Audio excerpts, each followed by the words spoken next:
नमस्कार दोस्तों, मेरा नाम है बिट्टू पटेल और आज मैं आपके लिए लेके आया हूँ 5 अक्टूबर से करंट अफेयर्स के क्वेश्चन। तो आइए देखते हैं आज हमारे पास पहला क्वेश्चन क्या बनता है। पहला क्वेश्चन है हमारे पास, भारत वैश्विक जैव विविधता में कितना योगदान करता है। तो जो पूरे विश्व की जैव विविधता है उसमें भारत का योगदान कितना है, कितनी बायोडाइवर्सिटी का योगदान है भारत का। तो आप 4 ऑप्शन दिए हुए हैं, इसमें से एक चुनिए जब तक मैं आपको भारत के बायोडाइवर्सिटी के बारे में और कुछ बातें बता देता हूँ। तो Indian board of wild life जो है कंस्टिट्यूट हुआ था, बना था वो 1952 में। और जो वाइल्ड लाइफ डे सेलिब्रेटेड 1995 में शुरू किया था हमने, लेकिन उसके बाद अपग्रेड कर लिया और हमने 1957 से वाइल्ड लाइफ वीक मनाना शुरू कर दिया। वाइल्ड लाइफ डे की जगह वाइल्ड लाइफ वीक जो हमने मनाना शुरू किया था वो 1957 से शुरू किया था। और जो फिलहाल में इन्वायरमेंट मिनिस्टर हैं वो प्रकाश जावड़ेकर जी हैं। और जो हाल ही में जो सेंट्रल जू अथॉरिटी इंस्टीट्यूट की तरफ से जो अवार्ड दिया गया है वो दिया गया है प्राणी मित्रा।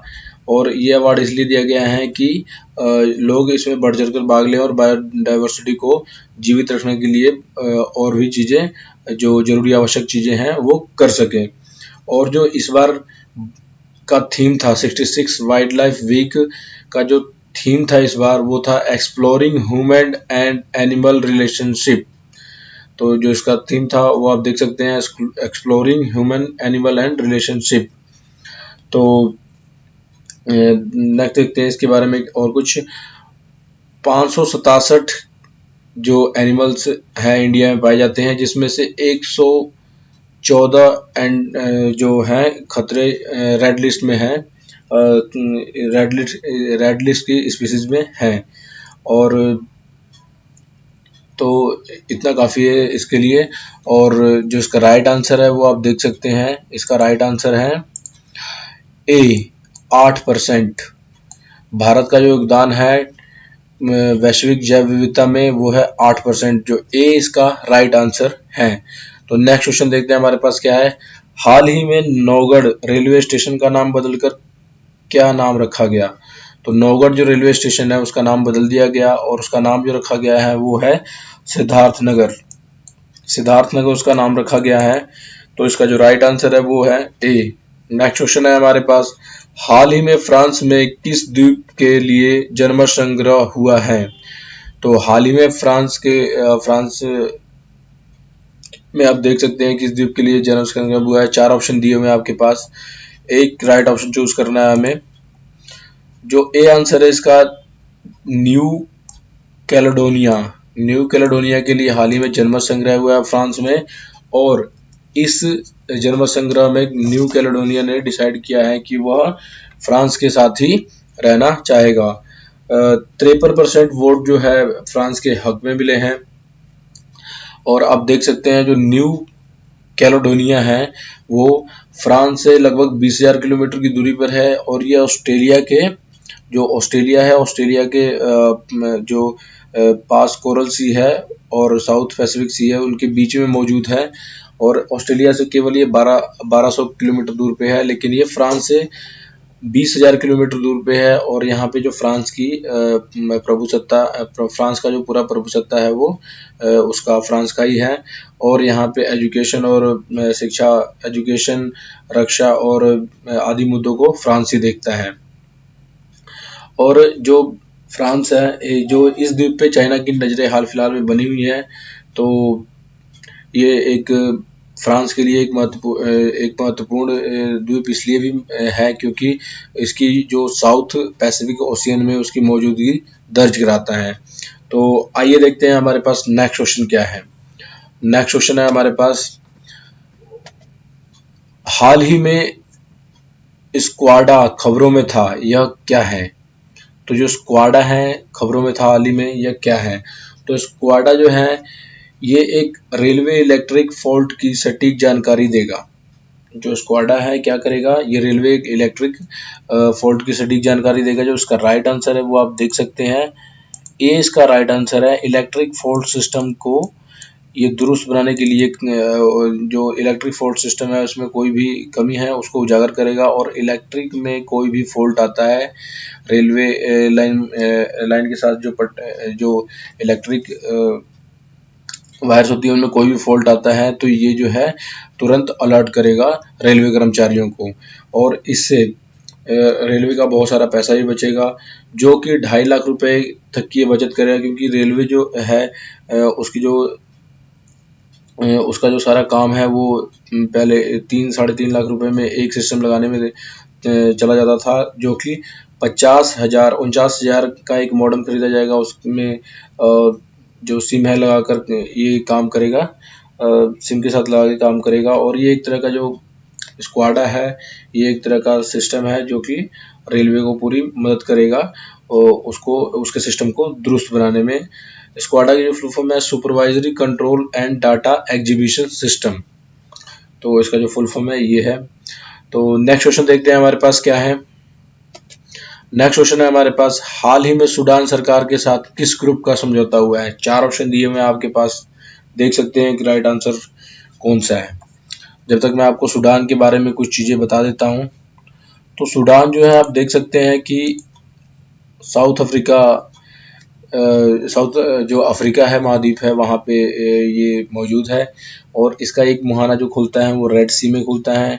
इजिप्ट, लीबिया, चांद, CAR और साउथ सूडान, इथोपिया और इरिट्रिया के साथ इसकी जो बाउंड्री है वो लगती है, और इसकी बाउंड्री लगती है। तो आइए सूडान के बारे में और चीज़ें देख लेते हैं। कैपिटल है इसकी खाराटूम, और प्राइम मिनिस्टर हैं इसके अब्दुल्ला हमदोक। ऑफिशियल लैंग्वेज है इसकी अरेबिक इंग्लिश। करेंसी है सूडानिस पाउंड। तो इसका जो राइट आंसर है, आई होप आपने चूज कर लिया होगा। चलिए मैं आपको इसका राइट आंसर बता देता हूँ। Rebel group of Sudan. Sudan में रिबेल ग्रुप जितने भी थे वो सभी सूडान सरकार के खिलाफ जो है एक विरोध कर रहे थे। तो सूडान सरकार को, जो सूडान की सेना है उसने सूडान सरकार को हटा दिया, जो वहाँ के प्रेसिडेंट है उनको हटा दिया, और उस प्रेसिडेंट जो वहाँ के थे राष्ट्रपति उमर अल बशीर को हटा दिया, और हटाने के बाद वहाँ पे एक ट्रांजिशनल गवर्नमेंट संगठन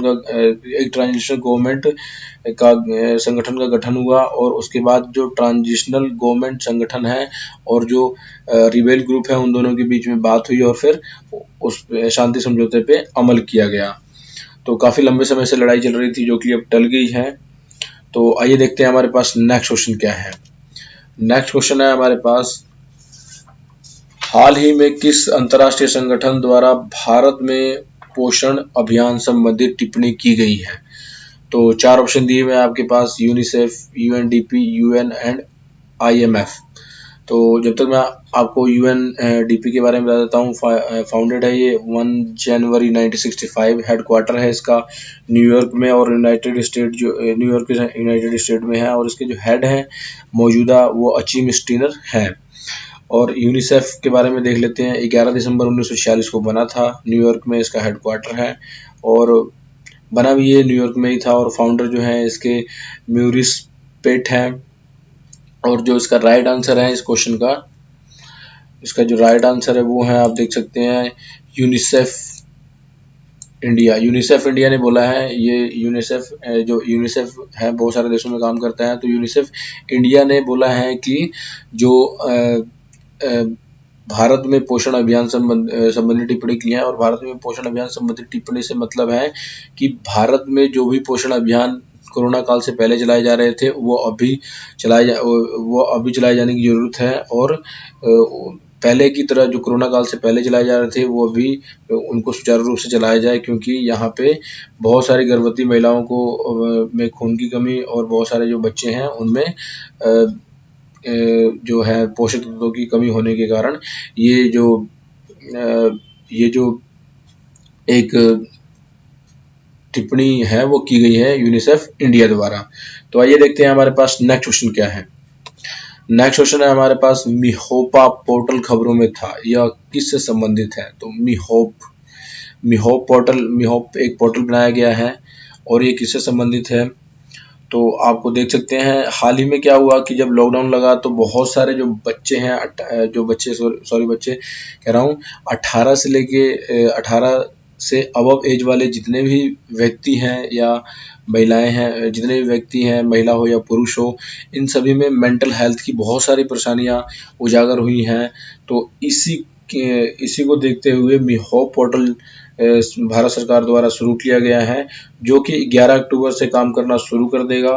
और एक आंकड़े के अनुसार बताया गया है कि जो एक सर्वे है, नेशनल मेंटल हेल्थ सर्वे के मुताबिक 18 साल से अधिक उम्र वाले 10.6% लोग किसी न किसी मानसिक बीमारी से पीड़ित बताए गए हैं, एक सर्वे के अकॉर्डिंग। तो इसका जो राइट आंसर है वो मेंटल हेल्थ है, मेंटल हेल्थ से संबंधित है मी होप पोर्टल, जो कि 11 अक्टूबर से कार्य करना शुरू कर देगा। 11 अक्टूबर से कार्य करना शुरू कर देगा। तो और ये आगामी विश्व स्वास्थ्य दिवस जो 10 अक्टूबर को मनाया जाएगा, उस पे ये लॉन्च किया जाएगा। तो आइए देखते हैं नेक्स्ट क्वेश्चन क्या है हमारे पास। नेक्स्ट क्वेश्चन है हमारे पास, हाल ही में अजरबैजान का किस देश के साथ संघर्ष चल रहा है? तो अजरबैजान जो है उसका संघर्ष चल रहा है। इस समय आप देख सकते हैं 4 ऑप्शन दिए हुए हैं आपके पास, एक चूज करना है आपको। जब तक मैं आपको अजरबैजान के बारे में कुछ बातें बता देता हूँ। तो अजरबैजान जो है वो एक रशिया के साथ बाउंड्री शेयर करता है, जॉर्जिया के साथ करता है और आर्मेनिया के साथ भी बाउंड्री शेयर करता है, साथ में ईरान के साथ भी करता है। और जो अजरबैजान है उसकी जो राजधानी है वो बाकू है, प्रेसिडेंट है इल्हाम अलीएव और प्राइम मिनिस्टर है अली असादोव और ऑफिशियल लैंग्वेज है अजरबैजानी। और अजरबैजान जो है एक साइड से वो कैप्सिकन सी में भी खुलता है। तो जो हाल ही में अजरबैजान किसके साथ भिड़ पड़ा है? तो ये रशिया के साथ भिड़ पड़ा है। और हाल ही में इसे नाटो ने संदेश दिया है कि तुम्हें तुर्की और आर्मेनिया के साथ अच्छे संबंध स्थापित करने चाहिए। तो आर्मेनिया में क्या है, आर्मेनिया और अजरबैजान के बीच लड़ाई क्यों है? तो आर्मेनिया जो है वो ईसाई बहुल इलाका है और जो अजरबैजान है वो मुस्लिम बहुल इलाका है। तो दोनों में टकराव जो है इसी कारण हो रहा है, क्योंकि जो ईसाई बहुल इलाके हैं वो मुस्लिम इलाकों को ज़्यादा पसंद नहीं करते। इसी के बीच में जो वैचारिक मतभेद हैं उनको लेकर ये जो लड़ाई है वो हो रही है, और इसका कोई प्रमुख कारण नहीं है। तो अजरबैजान और आर्मेनिया जो है वे पहले सोवियत संघ के भाग रह चुके हैं, और सोवियत संघ टूटने के बाद ये अलग अलग हो गए। और जो इन दोनों की लड़ाई के जो केंद्र बना हुआ है वो अजरबैजान का नागोर्नो कराबाख जो है इलाका, वो इस समय जो लड़ाई का केंद्र बिंदु बना हुआ है। आइए देखते हैं नेक्स्ट क्वेश्चन क्या है हमारे पास। नेक्स्ट क्वेश्चन है हमारे पास, हाल ही में किस राज्य में हर घर में एक नौकरी के लिए आयोग बनाने के कार्य किया जा रहा है? तो हाल ही में जो उत्तर प्रदेश है, उत्तर प्रदेश में हाल ही में जो उत्तर प्रदेश है, उत्तर प्रदेश में हर घर में एक नौकरी देने के लिए एक आयोग का गठन करने के लिए कार्य चल रहा है, और उत्तर प्रदेश है। तो उत्तर प्रदेश की राजधानी जो है लखनऊ है, गवर्नर है आनंदीबेन पटेल और चीफ मिनिस्टर है योगी आदित्यनाथ। विधानसभा है 403, लोकसभा सीट्स हैं 80 और राज्यसभा सीट्स हैं 31। बाउंड्री शेयर जो करता है वो इंटरनेशनल बाउंड्री नेपाल के साथ शेयर करता है, उत्तरांचल के साथ लोकल बाउंड्री, और हरियाणा के साथ और राजस्थान के साथ, मध्य प्रदेश और छत्तीसगढ़, झारखंड और बिहार के साथ भी अपनी बाउंड्री शेयर करता है। तो और इसके बारे में कुछ बातें जो है वो जान लेते हैं हम।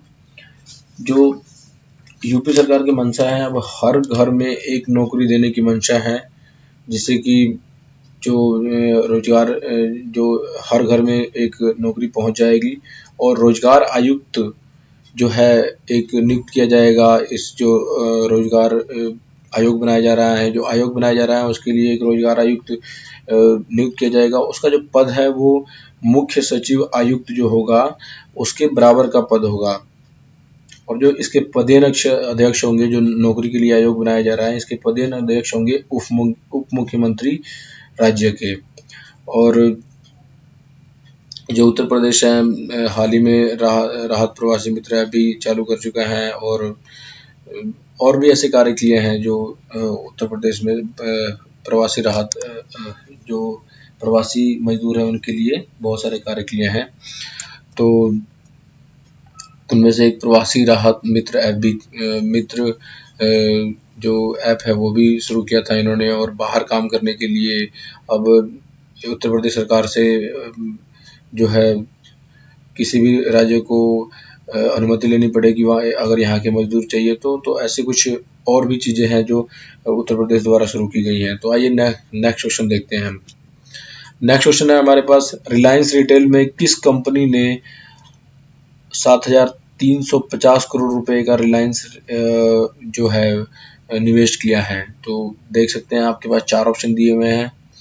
चार ऑप्शन है आपके पास, ग्लोबल इक्विटी कंपनी, GIC और बोथ ए एंड बी। तो इसका जो राइट आंसर है वो है बोथ, BAANB। तो GIC जो है इसने अपना इन्वेस्ट किया है इसमें 5512.5 करोड़ इन्वेस्ट किया है, और जो ग्लोबल इक्विटी कंपनी है ये 1837.5 करोड़ इन्वेस्ट कर रहा है रिलायंस रिटेल में। ये सिंगापुर की कंपनी है, दोनों ही सिंगापुर की कंपनी है, और जो इसका राइट आंसर है वो है सी।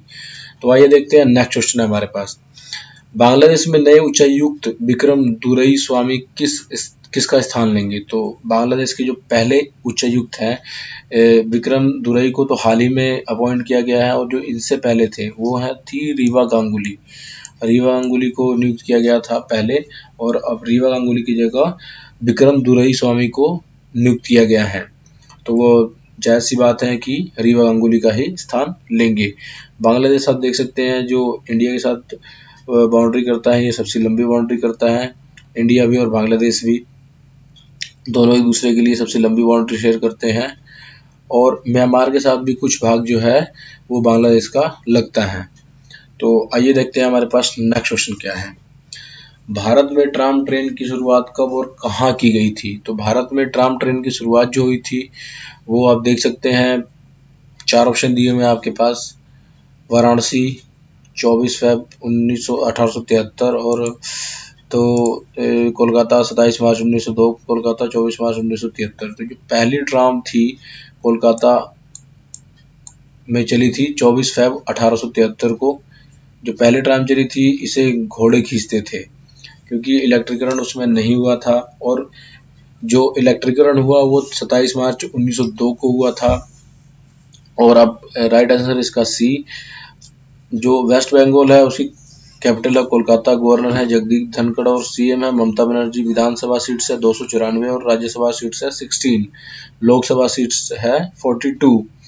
तो जो बंगाल है वो आप देख सकते हैं, वेस्ट बंगाल है वो जो बाउंड्री शेयर करता है वो है एक असम के साथ, एक सिक्किम के साथ, और असम, सिक्किम और अपना बिहार के साथ भी करता है, झारखंड के साथ और उड़ीसा के साथ ही अपनी बाउंड्री शेयर करता है। इंटरनेशनल बाउंड्री जो शेयर करता है ये भूटान और बांग्लादेश के साथ ही अपनी इंटरनेशनल बाउंड्री शेयर करता है। तो जो बांग्लादेश के बारे में है, जो बांग्लादेश की जो कैपिटल है वो आप जानते ही होंगे कि ढाका है। तो हाँ, कोलकाता, हाँ, जो बांग्लादेश की कैपिटल है वो ढाका है। जो बांग्लादेश जो इंटरनेशनल बाउंड्री शेयर करता है वो वेस्ट बंगाल बांग्लादेश के साथ करता है और भूटान के साथ करता है। तो आइए देखते हैं हमारे पास नेक्स्ट क्वेश्चन क्या है। क्वाड ग्रुप में कितने देश शामिल हैं? How many countries are include in the quad group? तो क्वाड ग्रुप क्या है? क्वाड ग्रुप 4 देशों का समूह है, और ये 4 देश आप देख सकते हैं, ये है India, Australia, USA and Japan. इन 4 देशों ने एक समूह बनाया है जिसे क्वाड ग्रुप के नाम से जाना जाता है। और ये ग्रुप जो बनाया है ये जो प्रशांत महासागर है और साउथ चाइना सी है, इनको हिंद महासागर है, इन सबको सुरक्षित रखने के लिए बनाया है, और चाइना का जो प्रभुत्व बढ़ रहा है उसको कम करने के लिए ये ग्रुप बनाया गया है बेसिकली। और हाल ही में जो मीटिंग हुई थी केंद्र जो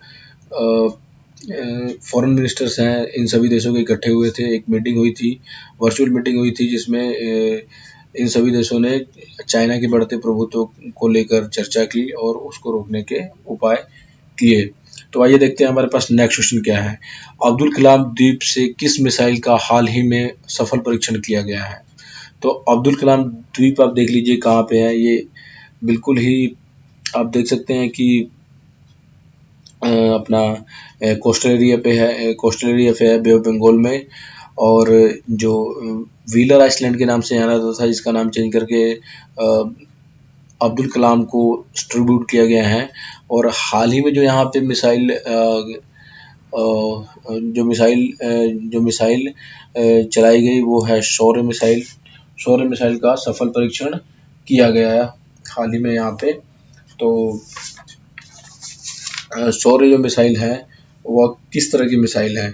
तो शौर्य जो मिसाइल है वो 800 किलोमीटर की दूरी तक निशाना लगा सकती है। और यह एक जो है काफ़ी दूर तक निशाना लगाने वाली मिसाइल है।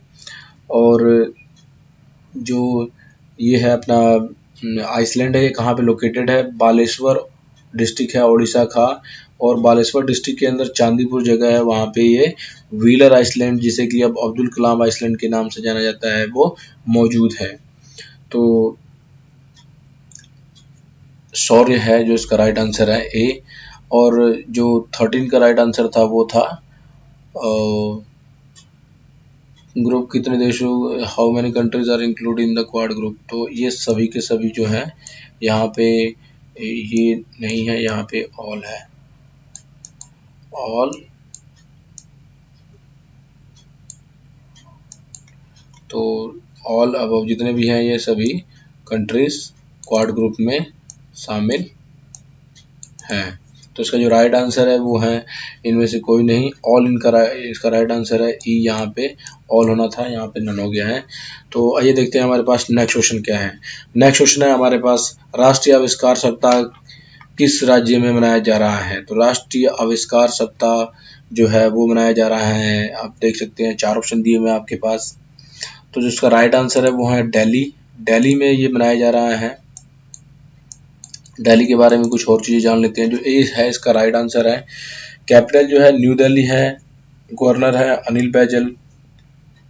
सीएम है अरविंद केजरीवाल। विधानसभा सीट से 70, राज्यसभा सीट से 3 और लोकसभा सीट से 7। और यहाँ पे जो ये भारत की राजधानी है और इसका पुराना जो नाम है वो इंद्रप्रस्थ है। तो आइए देखते हैं नेक्स्ट क्वेश्चन।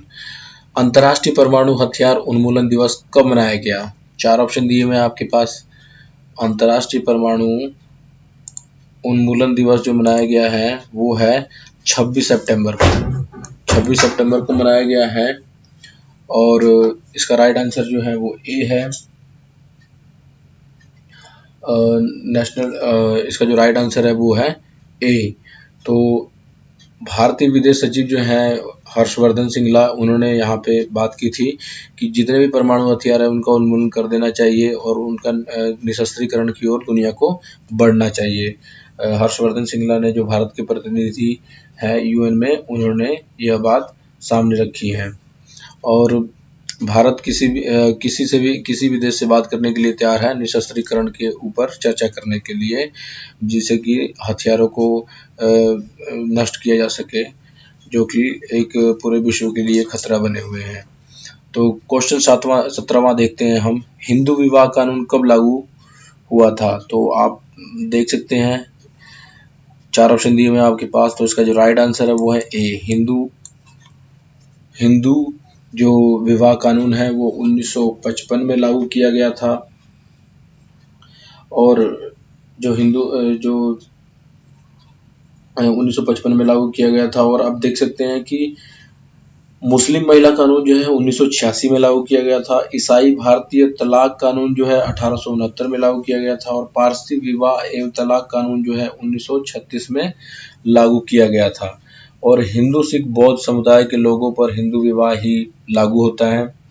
और जो 1956 में हिंदू दत्तक एवं भरण पोषण का कानून लागू किया गया था। और हाल ही में ये क्वेश्चन लेके आने का जो कारण है वो था, हाल ही में एक याचिका दायर की गई है जिसमें लिखा गया है कि धर्म, जाति, नस्ल, लिंग या जन्म के स्थान के आधार पर भेदभाव संविधान की गरिमा पर सीधा सीधा हमला है, जिसमें कि आर्टिकल 15, 16 और 21 का हनन होता है। तो सभी को एक समान देखा जाए और अवसर दिए जाए, भरण पोषण और गुजारा भत्ता प्रदान करने का एक समान अधिकार होना, एक समान आधार बनाकर सभी नागरिक को, जितने भी देश के नागरिक हैं उनको भरण पोषण गुजारा भत्ता देना चाहिए, प्रदान करना चाहिए। किसी को किसी की जाति के आधार पे, लिंग के आधार पे या फिर जन्म के आधार पे या फिर जगह के आधार पे उसे नहीं बांटना चाहिए।